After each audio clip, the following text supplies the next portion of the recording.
Vamos fazer uma meditação um tanto quanto diferente, porque vamos ler 3 versículos, mas eles não estão em sequência, mas eu quero apresentar aos irmãos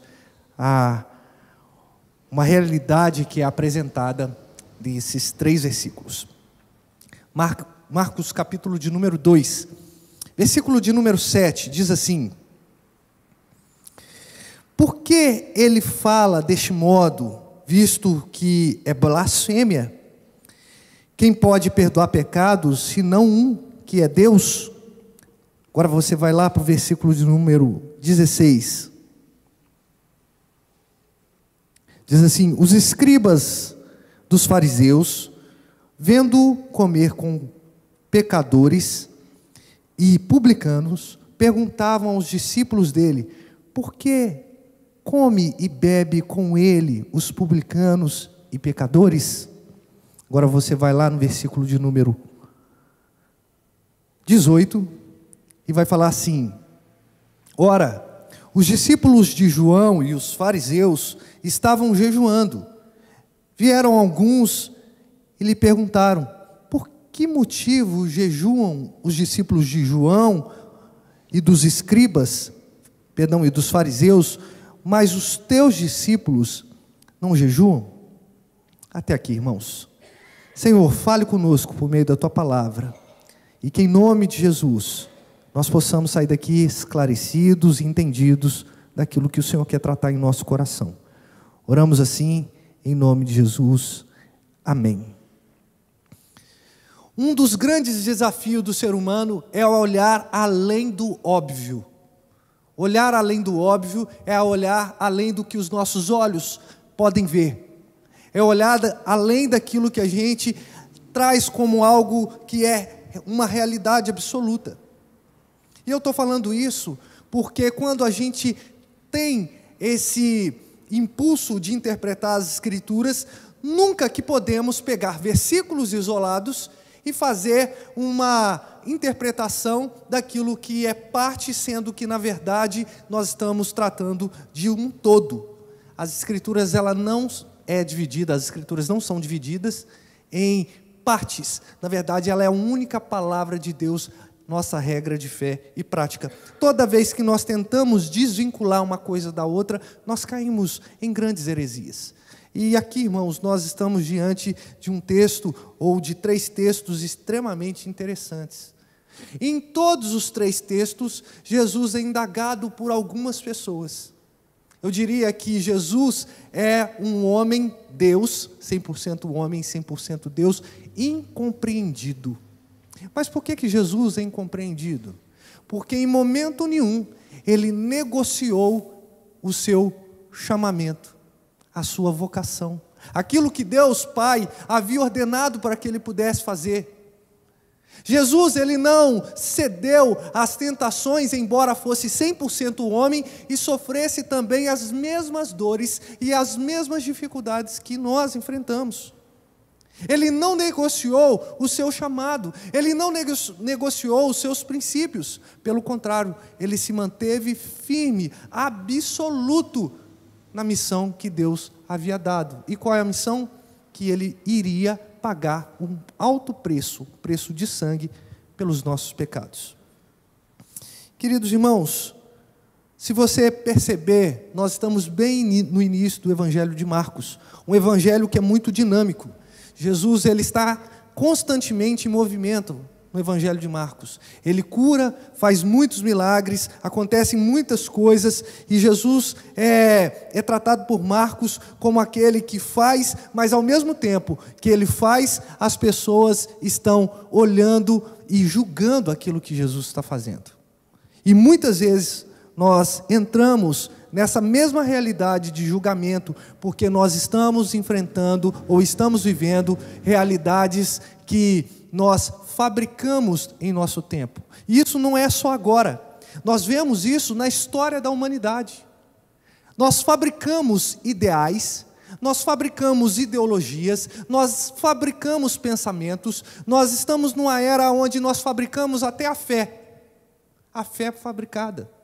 E por que não, por exemplo, também fabricar a pessoa de Jesus? Qual é o Jesus que cabe no seu coração? Um Jesus paz e amor? Um Jesus que te dá tudo quanto você pede? Ou é aquele Jesus que é também justiça? Ou é aquele Jesus que não negocia os seus princípios, que não coaduna com os pecados? Mas repare que a gente está sempre sendo direcionado pelo nosso coração, pela nossa mente, a fabricar um Jesus que não existe. Por quê? Porque o nosso coração é tão pecaminoso, ele é tão corrupto, que nós não conseguimos sustentar uma intimidade com Deus, uma intimidade com Cristo. Nós somos incapazes de, por exemplo, ter regularidade na nossa leitura bíblica. Nós somos incapazes, por exemplo, de ter uma regularidade nas nossas orações. Por quê? Porque o ser humano carrega as suas falhas, os seus pecados. E Jesus, ele vem para romper com tudo isso. Mas quando ele rompe com essa realidade do ser humano, nós acabamos acabamos colocando ele em xeque, em prova. Por quê? Porque Jesus, ele mexe com a nossa estrutura. Bom, dito isso, nós vamos começar a perceber que Marcos começa a dizer que Jesus, ele estava discursando numa casa, e de repente grande multidão encheu toda a casa, e haviam 4 amigos, e esses amigos estavam levando um paralítico, uma pessoa que precisava da visitação de Jesus, uma pessoa que precisava do toque, do olhar de Jesus, uma pessoa que de fato precisava ser encontrado por Jesus. Mas a verdade é que a multidão era tão grande que esses amigos, eles ficaram impedidos de ir até Jesus pela forma mais ordinária que se tinha, andando. Mas eles tiveram uma grande ideia, de subir em cima da casa, subir no airado da casa, né? E descobrir ali aquele telhado e descer o paralítico com o seu leito. Aquilo já era um ato extremamente de fé daqueles homens. Mas o que está em jogo aqui não é a fé ou a capacidade desses amigos de levarem o paralítico até Jesus. O que está aqui em voga nesse texto é o quanto Jesus, ele é capaz de perceber as nossas reais dificuldades, necessidades e sanar as nossas dificuldades. Aquele homem desceu, ou foi descido até a presença de Jesus. E Jesus olhou para aquele homem. As pessoas estavam aguardando Jesus curar. As pessoas estavam aguardando Jesus se compadecer daquele estado físico do ser humano, daquele homem. Mas Jesus, ele se compadeceu dos seus pecados. Ele vai dizer assim, vendo eles,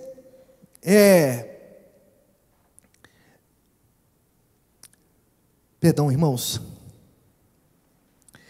Quando se aproximou, a multidão descobriu o eirado no ponto correspondente ao que ele estava, fazendo uma abertura. Baixaram um leito onde jazia o doente. Vendo-lhes a fé, disse ao paralítico: filho, reparem, ele agora invoca não só alguém que é criatura, mas ele trata o paralítico ali como filho. Filho, os teus pecados estão perdoados.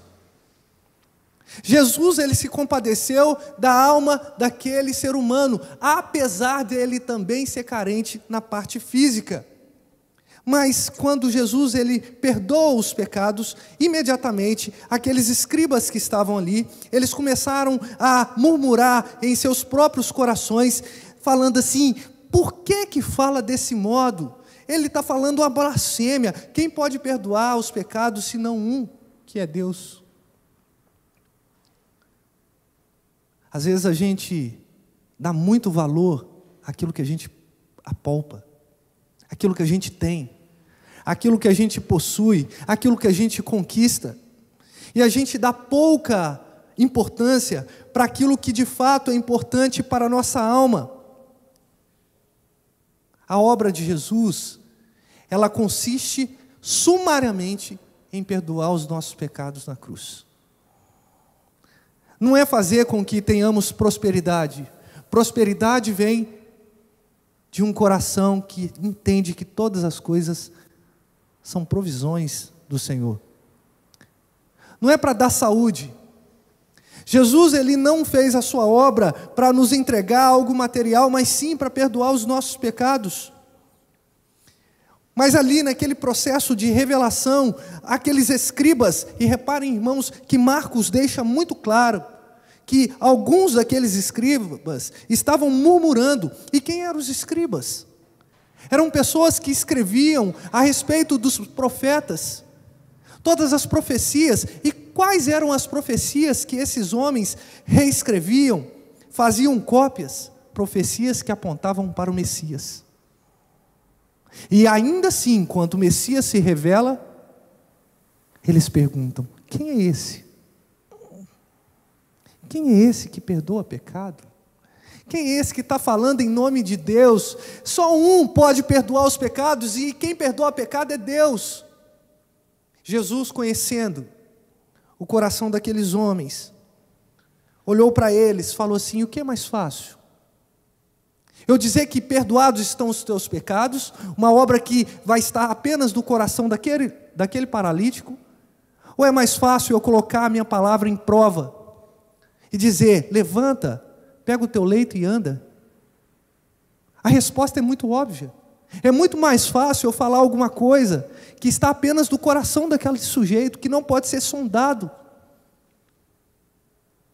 Então Jesus, ele falou uma palavra extremamente poderosa: para que saibais que o Filho do Homem tem autoridade para perdoar pecado, para fazer aquilo que é íntimo no coração, ninguém pode provar.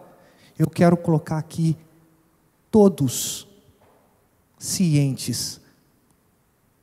Levanta, toma o teu leito e vai para a tua casa.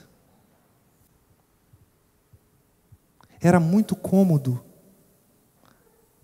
para Jesus perdoar o pecado.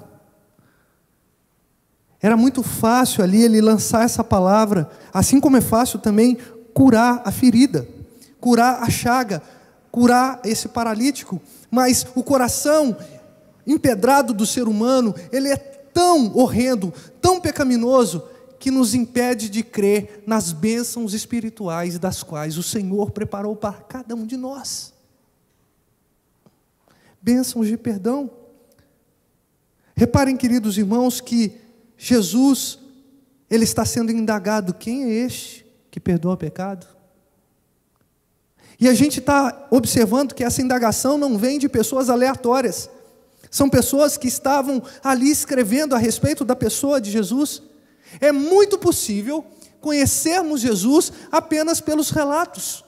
Ler a Bíblia de maneira muito superficial. É muito possível a gente conhecer Jesus apenas pelos livros, apenas por alguém falar, mas é muito difícil a gente entender de fato que Jesus, ele é Deus sobre a nossa vida e sobre qualquer situação.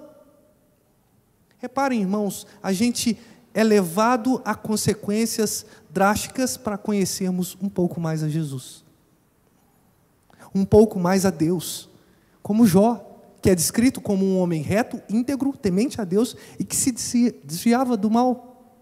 Mas o próprio Jó, carregado de todas essas características, ele diz no fim do seu livro: antes eu conhecia Deus só de ouvir falar, hoje os meus olhos o contemplam.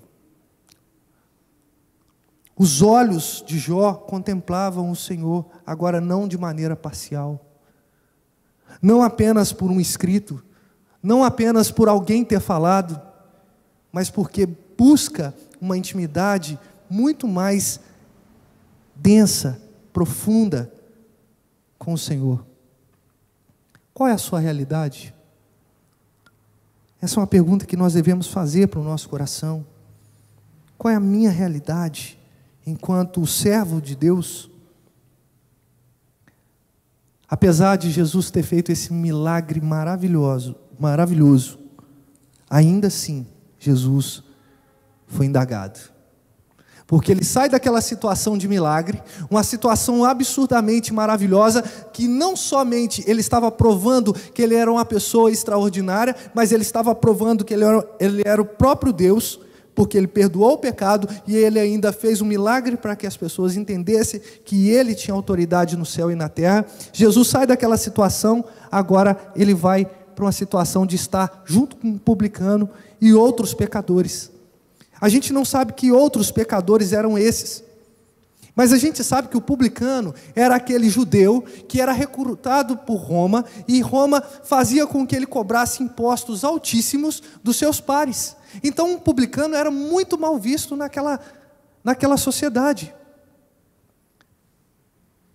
O publicano era uma pessoa tida como um traidor da pátria.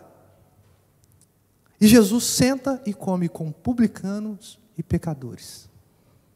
E o que eles falam? Quem é esse? Por que que ele come e bebe? Por que que ele tem comunhão com o pecador e com publicanos?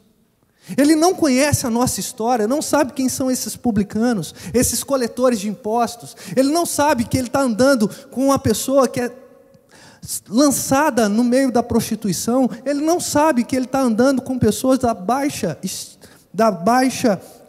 classe social, da classe religiosa. Ele não sabe quem é esse, por que que ele faz isso. Porque o ministério de Jesus sempre foi estabelecido na sua missão. Não era apenas uma emoção cumprir aquilo que foi dado a ele. Ele tinha ciência.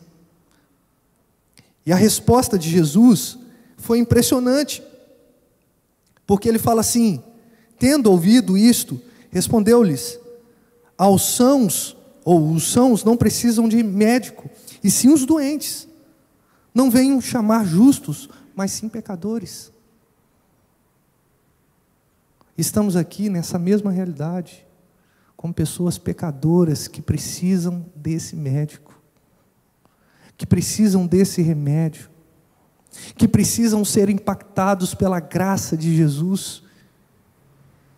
Mas ao mesmo tempo que somos conscientes dessa carência, nós ficamos duvidando o tempo todo do poder de Jesus.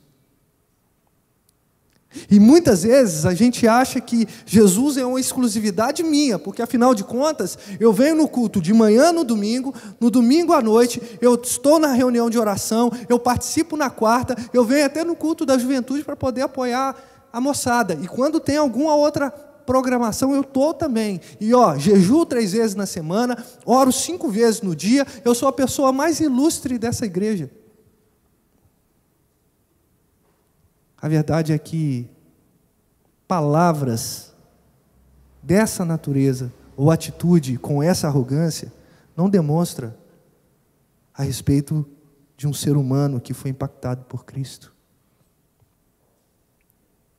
Cristo realiza a sua obra mediante ao arrependimento que Ele mesmo proporciona a cada um de nós por meio do Espírito. Uma pessoa pode dizer que ela é alcançada por Cristo quando Cristo joga a sua luz, quando o Espírito resplandece na vida daquela pessoa, e ao invés dela olhar as coisas horrendas que estão ao redor dela, ela olha para si mesma e se enxerga um pecador miserável. A luz de Cristo não foi para julgar à tona a escuridão da outra pessoa, o breu da outra pessoa, o pecado da outra pessoa, a imundícia da outra pessoa. A luz de Cristo, ela veio para resplandecer e mostrar o quanto nós somos pecadores diante desse Deus maravilhoso.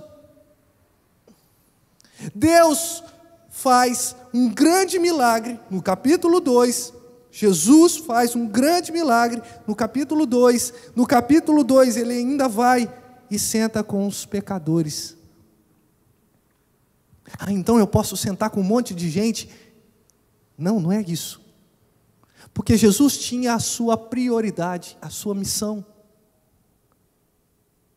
Porque o Filho do Homem veio salvar e buscar aquele que se havia perdido. Ele não estava ali para comungar, ele estava ali para salvar. Ele não estava ali para comer e beber simplesmente, ele estava ali para curar. Nós precisamos então de uma intimidade que vai muito mais do que ter uma refeição, muito mais do que a nossa percepção limitada, por exemplo, do sacramento ceia. Nós precisamos ter a percepção de que somos pecadores e Cristo tem total autoridade para curar os nossos pecados, para perdoar os nossos pecados. Mas a história não fica por aqui. Versículo 18. Jesus é indagado outra vez por um outro grupo de pessoas, porque vai dizer assim que os discípulos de João, aqui é João Batista, e os fariseus estavam jejuando, eles estavam cumprindo um rito religioso extremamente importante. E aí eles vieram até Jesus, algumas pessoas, e perguntaram: por qual motivo os discípulos de João, os discípulos dos fariseus jejuam e o seu não? Por que eles não fazem a mesma coisa? Reparem, irmãos, que Jesus está sendo indagado em todo o tempo, apesar de mostrar sua autoridade sobre o estado físico, o estado espiritual, apesar de se misturar com a gente, apesar de toda a sua divindade, Jesus está sempre sendo indagado. Ele é perguntado, ele é desafiado.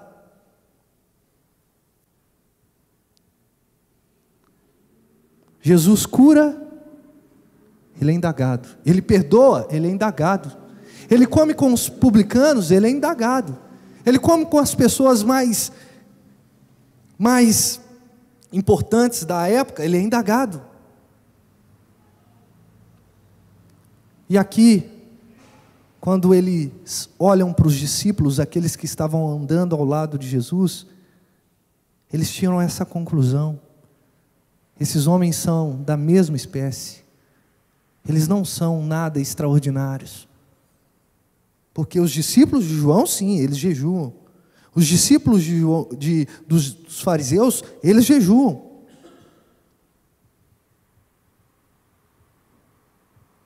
Mas o desenrolar dessa história é extremamente abençoador. Jesus vai dizer assim: pode porventura, versículo 19, jejuar os convidados para o casamento enquanto o noivo está com eles? Durante o tempo em que estiver presente o noivo, não podem jejuar. Eles precisam se alimentar, eles precisam ter comunhão com o noivo, porque dias virão, contudo, lhe será tirado. Neste tempo, aí sim eles jejuarão. Ninguém costura um remendo de pano novo em veste velha, porque o remendo novo tira parte da veste velha e fica maior a rotura, o buraco. Ninguém põe vinho novo em odres velhos. Do contrário, o vinho rompe, ou romperá os odres, e tanto se perde o vinho como os odres. Mas põe-se vinho novo em odres velhos. O que Jesus está querendo dizer com tudo isso? Vocês estavam sobre um pensamento de religião diferente. Vocês estavam ainda pensando que Deus estava lá nos céus, mas agora Deus está aqui, no meio de vós. Vocês estavam pensando que essa roupa velha, ela deveria ficar apenas com a gente o tempo todo, nas mesmas características, mas não, chegou um momento que são vestes novas. Vocês estão tomando ainda do vinho que é antigo. Talvez uma simbologia aí dos bodes e carneiros que eram sacrificados.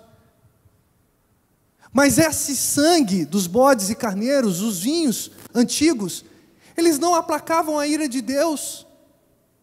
Apenas o sangue de Jesus Apenas o vinho novo, o vinho da nova aliança, o sangue da nova aliança, vertido na cruz, é capaz de transformar a vida do pecador.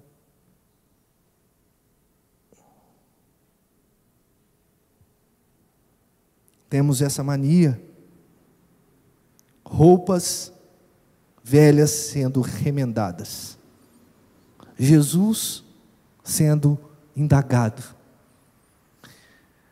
Ao invés de tomarmos do vinho da alegria do Senhor, preferimos os sacrifícios de bodes temporários. O que eu estou falando?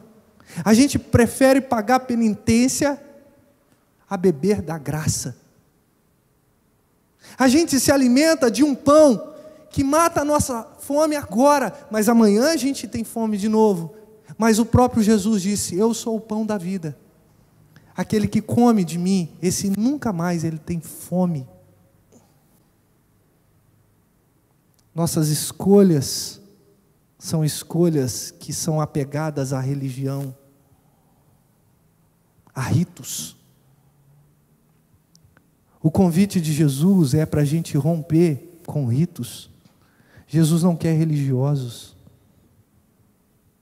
Jesus quer servos.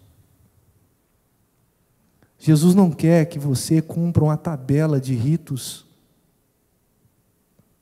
do cristianismo. Ele quer que você entenda que você está numa comunidade de fé, que você está numa igreja, que você está no seu trabalho, que você está na sociedade, com um propósito: para glorificar em todo momento o nome dEle. Em todo momento, em todo lugar, em todas as ações. Mas, irmãos, a semelhança do que os fariseus, os escribas, outros discípulos e as pessoas estavam indagando Jesus, nós também indagaremos. Porque o nosso coração incrédulo não faz com que nós olhamos além daquilo que os nossos olhos carnais veem. Porque por mais que a gente entenda a respeito da graça, chega em algum momento que nós começamos a duvidar: será que eu sou um salvo? Será que eu fui comprado com o sangue de Jesus? Será que esse é o meu lugar? E de maneira muito repentina, a gente se pega como esses homens que indagavam a respeito de Jesus. E o final da história é sempre assim. A impressão é que Jesus não é suficiente. A impressão é que Jesus, ele atrapalhou a minha vida. Eu perdi momentos no mundo, eu perdi momentos com a minha família, eu perdi momentos com os meus amigos. Mas isso são realidades fabricadas pelo meu próprio coração. É muito possível uma pessoa estar andando perto de Jesus e não sentir a sua presença. É muito possível virmos no culto, chorarmos com as canções, mas sairmos vazios de coração.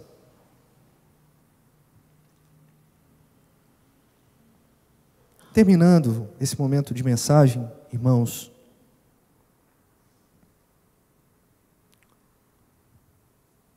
qual a indagação que você faz a Jesus? Ele não está olhando para mim? Ele se esqueceu de mim?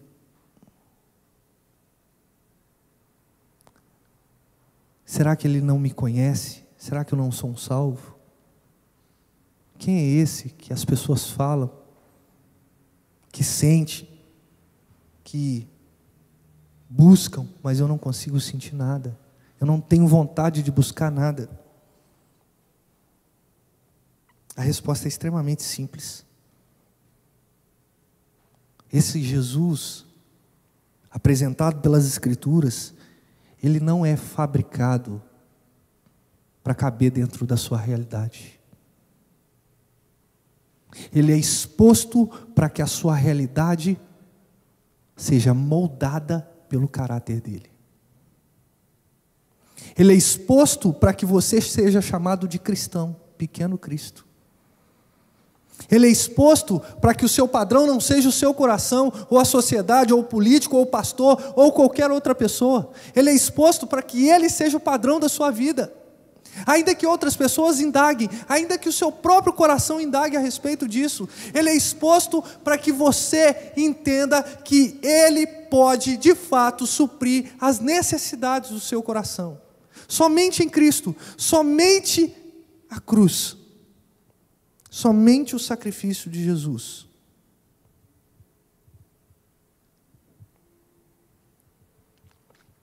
Quero terminar dizendo a todos nós aqui presentes, você que nos escuta também, chegou um tempo em que ou a gente se aproxima de Deus, ou o pecado nos leva para longe de Deus.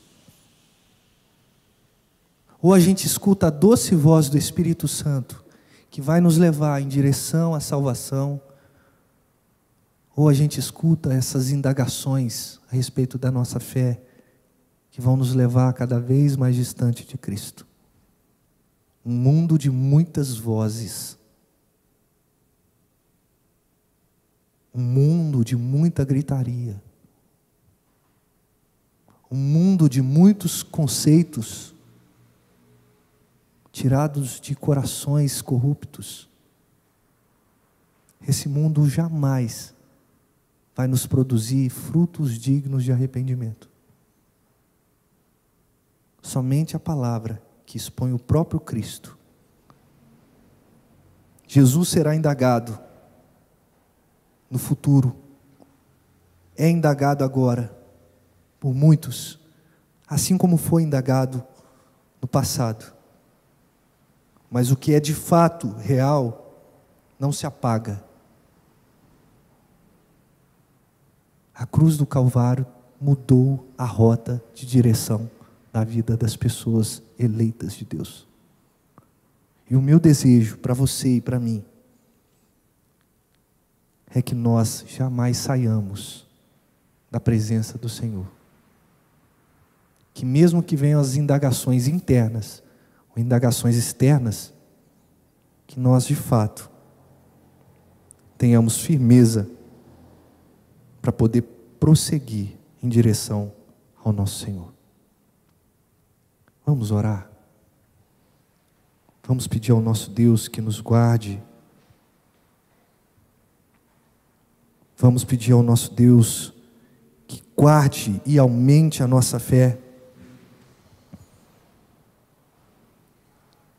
Vamos pedir ao nosso Deus que nos faça crer cada vez mais na pessoa de Cristo como Senhor e Salvador.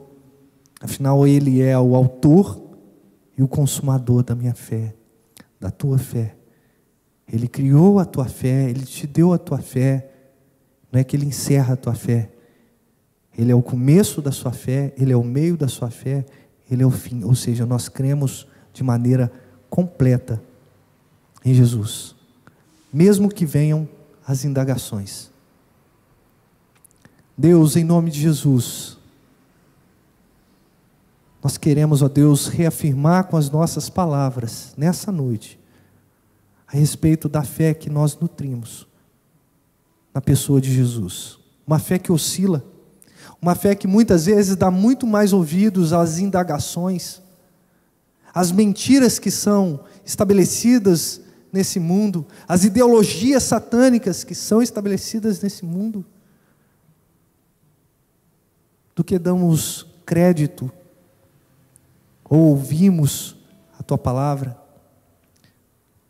Pai, em nome de Jesus, que o Senhor nos ajude a ter fé, que o Senhor é Deus que perdoa pecado, e se o Senhor quiser, o Senhor nos faz levantar do nosso leito, e se o Senhor quiser, o Senhor também nos faz alvos como a neve, nos purificando de todos os nossos pecados, porque o Senhor é o remédio Assim como o Senhor se apresentou, o Senhor é o médico. É o Senhor quem dispensa sobre nós essa realidade de sermos pessoas que buscam agora a Tua presença com jejum, com oração, com piedade. Ó Pai, em nome de Jesus, que possamos, ó Deus, entender a complexidade, mas ao mesmo tempo a simplicidade de Jesus, de que Ele não é um ser fabricado, inventado numa religião. Ele é aquele que foi enviado pelo próprio Senhor para curar os nossos pecados, para perdoar todos os nossos pecados. Ó Deus, em nome de Jesus, ministra cura sobre o Teu povo. Ministra, Senhor, sobre o coração que está descrente, o coração que está andando distante do Senhor. Ministra, Senhor, fé. Nós sabemos, ó Deus, que a fé vem do ouvir e ouvir a Tua palavra. Por isso, ó Deus, ó Deus, dá oportunidade, ó Deus, para que essas pessoas escutem mais da Tua palavra, ó Deus, para que elas possam, ó Deus, ter a sua fé alicerçada naquilo que de fato, ou em quem é de fato importante crer. Nos afasta, Senhor, das indagações incrédulas a respeito do Teu nome, a respeito do Teu poder e da Tua autoridade, e nos aproxime de Ti. É o que nós pedimos, ó Deus, em nome de Jesus, amém. Vamos ficar de pé, vamos cantar mais uma canção.